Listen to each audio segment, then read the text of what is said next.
Hey, what's up guys? It's Dave with Hortitech Greenhouse. We're gonna take you through our 20 by 60 semi-gable, show you the features on this model, show you the things that we did to it. We just finished building it out in Slets, Oregon. Job took about 3 days, about 8 hours a day. Weather was good, wind was nice. We were able to pull the poly quick. We're gonna take you on a tour inside. So on this structure, we did 9mm end walls. So we've got our 9mm woven end walls. It's a good option that's super strong, relatively cost effective.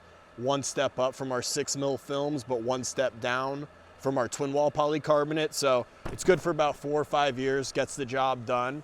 Definitely a little better than 6mm. We've got our standard sliding doors that we have on here. Our little door catch, we got a stay roller, barn style, don't have to worry about wind with this guy. So that's all set up. We'll take you on inside here. This was a great option that we did in this structure. So we've got truss reinforcement on every other bow.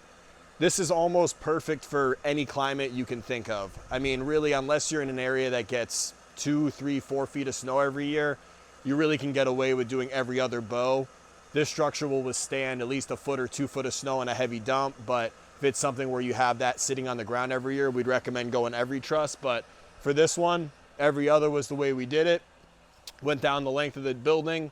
We did a 6-foot sidewall, which is definitely enough room for almost anything you're farming. I would say the only reason you'd want to go with maybe an 8-foot would be if you were doing like a really strong tall vine like a tomato, or I don't know, anything else you have that you might grow that's a little bigger. But realistically, with a 6-foot sidewall, I mean, I'm not the tallest guy in the world, but I'm about 6 foot, give or take an inch. And even with this curve of the bow, even with a 6-foot sidewall, really, you've got quite a bit of clearance. So this is a great option. And then moving down, this client actually burnt his wood, which was a pretty nice touch. He didn't want to use pressure treated, but he wanted to have the wood last a little longer. So he did a nice touch on here and he burnt the wood, which is pretty cool. And then we've got our end walls, which are our standard package. We just do all 2-inch square stock, all galvanized 2-inch square stock with our builds. Everything's already framed out. So if you wanted to add ventilation in the future, he could throw a fan up top. You could throw fans in the side, do whatever you need to do. We've got another one of our sliding doors on the end. Works out great. All of our kits come standard with our corner brace package. We do this profile so that the corner brace isn't protruding into the building. You'll see on some greenhouse kits, you'll see other corner braces come up and they'll go down the whole side of the length and it kind of comes into the building. Ours go in between the structure, and then we actually do this secondary feature, which is nice. So you can attach here and then level out your end wall as you're constructing it. We're gonna take you back outside and we'll show you the exterior poly that we did. You can see inside here, all the inflation's already puffing up. It might be hard to see in the camera, but we've got about almost a 1-foot inflation going on right there. And we've got our J&D inflation kit. This guy's super easy to install. It's running right now. It's just a small little fan, blows air in between. It's super quick to install.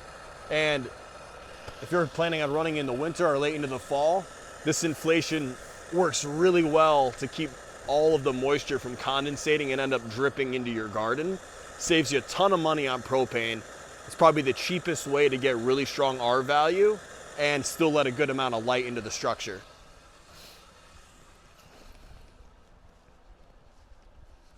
So for ventilation on this building, really simple. We just have a passive roll-up side system.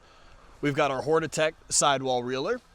We've got that connected to our guide pipe, which is just a standard 3/4 inch IMC. And for this build, we just did our purlin with channels screwed onto it. Really simple ordeal. And all you do to roll this up is just hold the pipe and go up, roll down.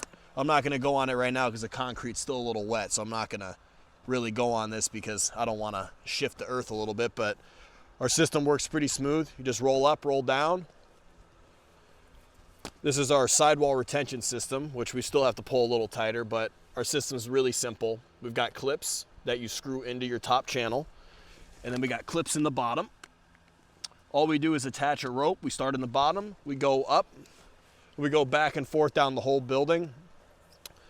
On a 60-foot greenhouse, which is what this is, the whole building's about $60 to have a retention system. And it's the cheapest insurance that you can buy to make sure that your roll-up side isn't gonna blow off the building. Super cost effective, super easy to install.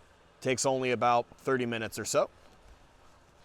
All right, guys, so there you have it. That's our 20 by 60 semi-gable.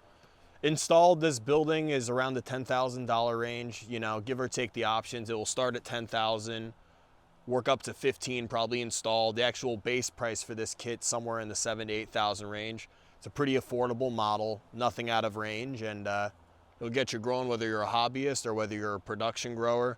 This is kind of our in-between model that really works for enthusiasts or commercial farmers. So it's a great model. Check us out at hortitechdirect.com, and you know, we look forward to getting you hooked up with a greenhouse.